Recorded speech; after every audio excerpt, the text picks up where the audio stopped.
নমস্কার, আজ আমরা চলে এসেছি নীলকণ্ঠ ধাম। নীলকণ্ঠ ধাম এই থিম প্যান্ডেলটি হয়েছে এবছর পশ্চিম মেদিনীপুরের ধাদিকা গ্রামে। অসম্ভব সুন্দর আর্কিটেকচার এবং এটা দেখার জন্য অগণিত মানুষ এখানে ভিড় করেছে। বৃষ্টিকে উপেক্ষা করে বহু মানুষ কাতারে কাতারে আসছে এই প্যান্ডেল দর্শন করার জন্য। প্যান্ডেল, প্রতিমা, কারুকার্য অসম্ভব সুন্দর। প্যান্ডেলের প্রত্যেকটি জায়গা নিখুঁতভাবে বানানো হয়েছে।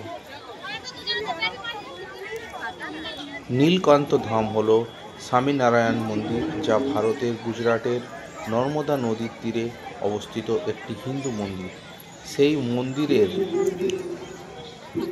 যেমন আর্কিটেকচার, ঠিক সেম টু সেম আর্কিটেকচার বানানো হয়েছে এই গড়বেতার ধাদিকা অঞ্চলে। পশ্চিম মেদিনীপুরের ধাদিকা একটি ছোট্ট গ্রাম। নীলকান্ত ধাম হল ঐতিহ্যবাহী ভারতের স্থাপত্য এবং ভাস্কর্যের সমাহারের একটি হিন্দু মন্দির। নীলকান্ত ধাম যেমন গুজরাটের একটি সুন্দর আধ্যাত্মিক স্থান, সেখানে স্বামীনারায়ণের মন্দিরের স্থাপত্য ও পৌরাণিক খোদাই এবং শান্ত পরিবেশ মুগ্ধ করে, ঠিক সেই আদলে এই পশ্চিম মেদিনীপুরের গড়বেতার ধাদিকাতে বানানো হয়েছে এই মন্দিরটি।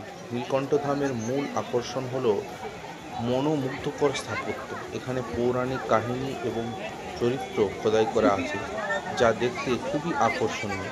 এই মন্দির তার বিস্তারিত স্থাপত্যশৈলীর জন্য পরিচিত এবং দর্শকদের মুগ্ধ করেছে। 2025 সালের সেরা প্যান্ডেল বলা চলে এই ধাদিকার নীলকান্ত ধাম।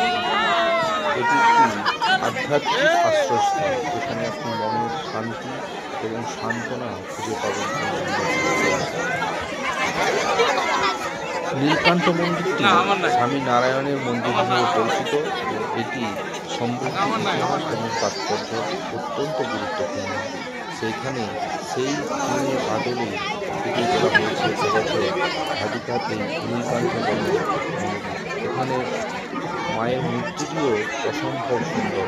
প্রচুর বৃষ্টি, সেই বৃষ্টিকে উপেক্ষা করে বহু মানুষের নেমেছে এই মন্দিরের ভেতর। তো এক প্রকার আমরা আটকে পড়েছিলাম গিয়ে বৃষ্টির কারণে, মন্দিরের ভেতরে ছিলাম। এবং এই মন্দিরের ভেতরেরও কারুকার্য খুবই সুন্দর।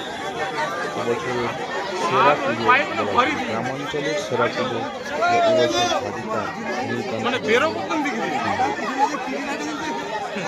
নমস্কার, শুভ বিজয়া সবাইকে।